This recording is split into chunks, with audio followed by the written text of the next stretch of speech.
Преди това е бил български около 350 години. Стара Велика България. Преди това е бил в Източната Римска империя и гръцка колония.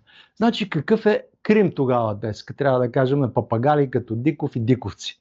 Ами то е гръко, римско, българско, хазарско, монголо-татарско, османско, руски. Ето това е Крим.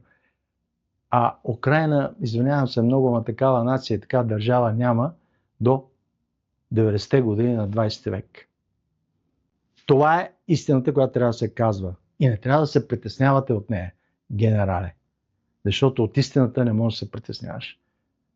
И това, което генерал Радев трябва да каже, след Крим е руски, разбира се, защото Крим е наистина руски от 1783 година, 230-40 години до 91. Преди това е бил османски, около 300 години. Преди това е бил хазарски, т.е. еврейски, известно време. Преди това е бил монголо-татарски. Преди това е бил български около 350 години. Стара Велика България. Преди това е бил в Източната Римска империя и гръцка колония. Значи какъв е Крим тогава днес? Трябва да кажем на папагали като Диков и Диковци. Ами то е гръко, римско, българско, хазарско, монголо-татарско, османско, руски. Ето това е Крим. А Украйна, извинявам се много, ама такава нация и така държава няма до 90-те години на 20 век. Това е истината, която трябва да се казва. И не трябва да се притеснявате от нея, генерале. Защото от истината не можеш да се притесняваш. И това, което генерал Радев трябва да каже, след Крим е руски, разбира се, защото Крим е наистина руски от 1783 година, 230-40 години до 91.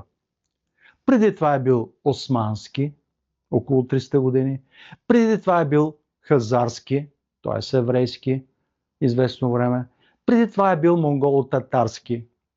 Преди това е бил български около 350 години. Стара Велика България.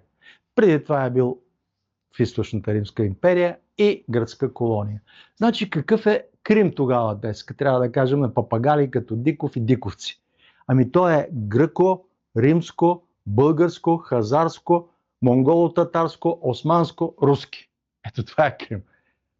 А Украйна, извинявам се много, ама такава нация и така държава няма до 90-те години на 20 век.